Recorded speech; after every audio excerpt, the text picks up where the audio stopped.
Don't be looking at my file. Sorry about that. I just had to make it a little funny. Anyway, what's up, peeps? The Sleeky Ratings coming at you today with top 5 most underrated films. Now, I actually plan on making this a series. Comment down below whether or not you would actually want me to make this series. But I think it'd be really cool to just dive into different underrated movies and overrated movies. And obviously, since there's so many movies, and honestly, it stems into TV shows as well, because there's so many of them, you just can't simply just make like a top 5, top 10, top 20. I mean, that would be a long video. But regardless, I just figured to make this into a series and just, at least for now, like, hey, here's top 5 overrated. Hey, here's top 5 underrated movies, in my opinion, of course. But let's just get right into it. There is not going to be any specific ranking order, if you will, for these underrated films, all right? So this is one of those videos, like I said in my other videos, hey, I'm just solely going to name them and rate them. I'm not going to like rank them, oh, this one is better than this one. Like, they're totally different genres and all that kind of stuff. Comparing apples and oranges, if you will. But let's get right into it. Spoiler alerts ahead. First on this list, I actually put The Deep Blue Sea. Deep Blue Sea is a shark film. Okay, it's about basically these scientists that are experimenting with great whites in one of those underwater buildings, aquarium, whatever you call them. They're experimenting with sharks. Obviously, something goes wrong, and they're trying to save their lives, if you will. So it has a cool plot because up until this point, Deep Blue Sea came out in 1999. So at this point, you know, you have movies like Jaws and stuff like that come out. Obviously, we all know, unless you live under a rock, Jaws is about, you know, they're hunting for a great white shark. Fantastic film. Not underrated by any means. But Deep Blue Sea, on the other hand, came out in 1999. What was cool about that is because it had a different plot line. The Meg is pretty decent, but kind of like some of these newer shark movies, they're kind of taking plot lines similar to what these guys and Jaws and all of them created. What was cool about Deep Blue Sea is they made their own plot line. They didn't hunt down a shark. I mean, they technically did, but it's not like in Jaws where they literally get on a boat, they go look for this great white shark that's causing havoc on the beach. So not only does Deep Blue Sea have a great plot line, but it also has a great cast. I mean, just for starters, you have Samuel L. Jackson and LL Cool J. LL Cool J being in it is pretty awesome. So that's pretty sensitive for me. I mean, he even made a song about the Deep Blue Sea. But anyway, you know, the con, and that's actually also what I was reading online too, you know, because it was made in the 90s. And like I said in some of my other videos, I normally don't put CGI animation, that kind of thing, as a con, because you have to take it to account when it was made. You know, some of the other critics, such as IMDb or Rotten Tomatoes, you know, they said the CGI is kind of iffy, which I would tend to agree. Deep Blue Sea is one of those films where you'll see some of that, you're like, that looks like fake, or it's kind of off. It's because, you know, like I said, it's made in the 90s, and because there's so much into it, right? Like Jaws had a lot into it, right? Obviously they had to make the fake shark, all that kind of thing, but it was a really simple plot line. This is a somewhat simple plot line, but there's so many moving pieces in it. That's why it's kind of iffy. And the dialogue is also spotty. There's a couple dialogue lines, like I actually rewatched it too recently. There's a couple dialogues in it that just like you kind of tilt your head at it, because you're like, it would have been so much cooler if they said this, or it would have been cooler if they went and talked about this. Like, but overall, I gave that an 8.5 out of 10. You know, obviously the critics say something different, but me personally, I kind of give that 8.5 out of 10. I definitely think it's an underrated film. And number 2, I put The Prisoners. Now, Prisoners overall, critically and in the theaters, did very well. It was a successful movie. So why is it on my underrated? Well, because I feel like Prisoners, it's a 50-50. You either really saw it or you didn't. And I know that sounds weird to say, but like sometimes you get the people like, oh, I saw half of it, or oh, I've heard of it. No, like when I talk to people, at least, it's either they saw it or no, I never heard of it. Like there's like no middle ground, which is fine. But I kind of put Prisoners in here as underrated because it is a great film. And also, for example, I never even heard about it until me and my buddy watched it, and it was on Netflix, and now it's actually leaving Netflix soon, unfortunately. The pros I put for The Prisoner: it has an amazing plot twist, it has an amazing plot in general, it has a great cast. You have Jake Gyllenhaal, Hugh Jackman, and a couple others in there, but those are obviously the 2 main characters in this film. Overall, it's great. It's very suspenseful. It's like a thriller suspense type movie.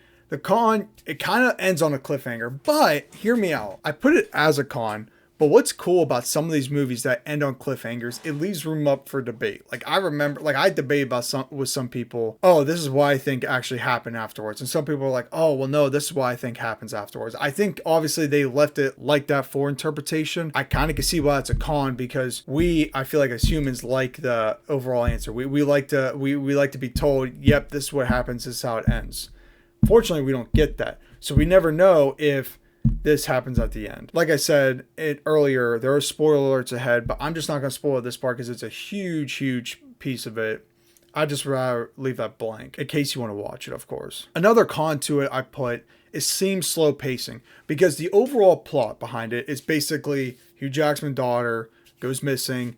He's hunting down as like a vigilante, trying to find out where she is. Jake Gyllenhaal, being the detective, is trying to figure out what happened to her, trying to find her, that kind of thing.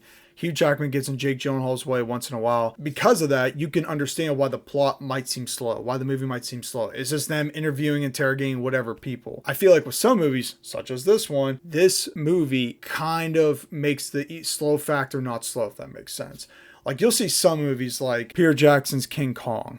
The beginning, in my opinion, super slow, because the whole point of King Kong is you want to see that big ape. In Prisoners, there's really, you're trying to build a story. You're trying to build up what happened to his daughter. So I kind of can roll with this seeming slow, because again, they're building the pieces. They're trying to solve the puzzle. And honestly, like I was trying to solve the puzzle while they were doing it. I'm like, did he take her? Nah, I don't know. I don't think he did. I think she did. You know what I mean? It's one of those things. Overall, great film. I gave that a 9 out of 10, without a doubt. And again, weird for me to put underrated when it did great critically and it did great in the box office. But again, I put Prisoners in here for those other reasons I mentioned earlier. Comment down below if you agree or disagree. Let's get into number 3, The Union.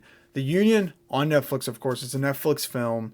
Halle Berry, Mark Wahlberg. I said, the pro is that they had great chemistry between the two. The concept of turning a regular guy, aka Mark Wahlberg, who's a construction worker in this film, to a spy, if you will, while he's training and he's going out to do the jobs he needs to do, he messes up. He falls over. He loses his gun. Whatever the scenario is, I think that's pretty realistic. Like if you took an average Joe on the street and you're like, hey, save the world, they're going to make mess ups along the way because they weren't training from this since day one. Like you're kind of just throwing them into the mix, big dog.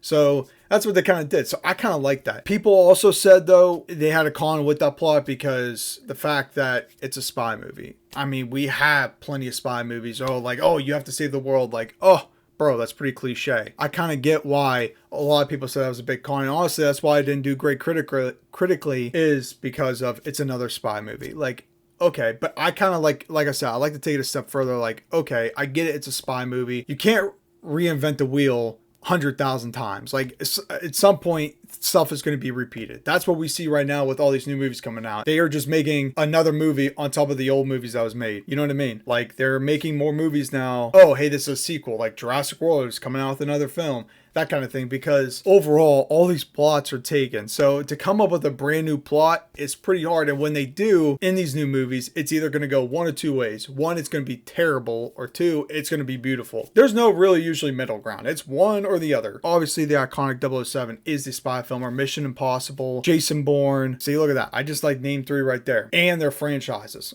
I get it. Those are really good spy movies. This is a little different. It has some comedic relief to it as well. Mark Wahlberg and Halle Berry. Overall, I gave it a 7 out of 10. I'm just going to leave it at that. 4, Would You Rather. This is a weird film. So I remember watching this, and I think I watched it on Netflix. I think it's still there. Actually, here, let me check. So, Would You Rather, you cannot watch on Netflix anymore. It appears you can watch on AMC Plus, which I never even knew that existed.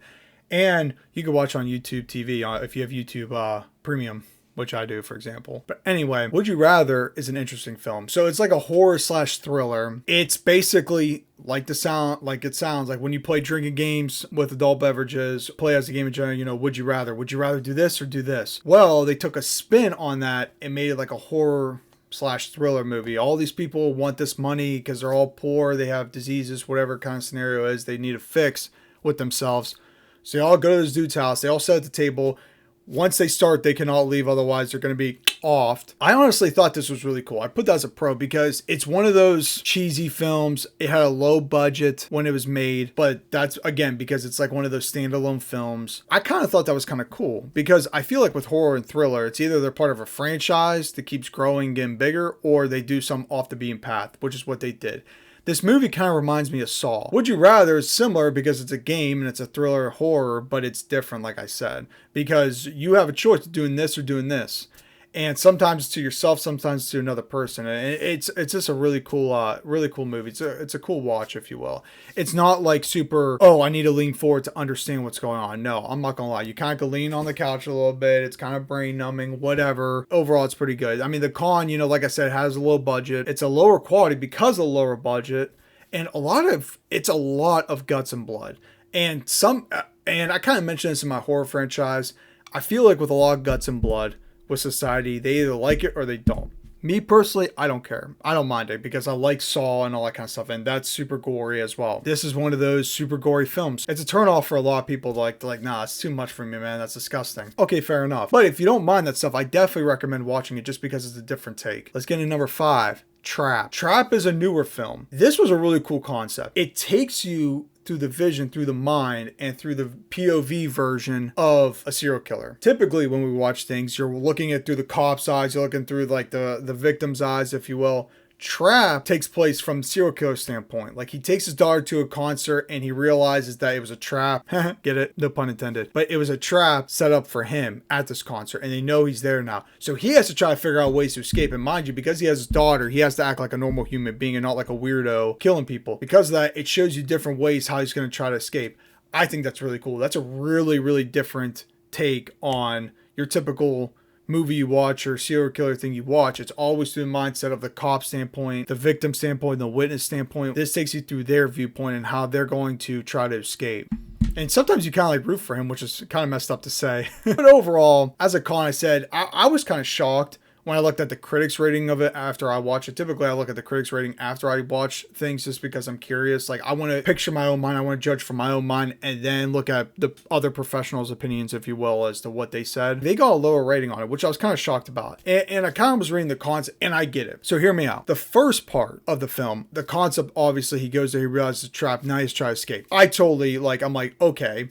Yes, that's a cool concept. It's a great idea. I kind of get it though in the second half, right? The second and the conclusion part of this movie, after essentially they're escaping, the main pop star, right? The concert they're going to for the main pop star, Lady Raven, she goes to their house because she's worried. She knows he's the killer or whatever this, or she knows he's a weirdo and she wants to make sure her daughter's okay. All that kind of, there's just a bunch of weird stuff about it. But anyway, that's just unrealistic. Like, I feel like as a pop star, like, you wouldn't be going some random concert goer's house. Like, that's kind of weird. So, like, I get it. Like, they said they kind of got lost in the second half. They got lost in the sauce. Okay, I kind of agree with that. So, I did put that as a con as well because in the second half of watching it, I'm like, nah, that's not, that cap, that's not real. You know what I mean? Like, I wouldn't do that. You know what I mean? I don't know if you guys would.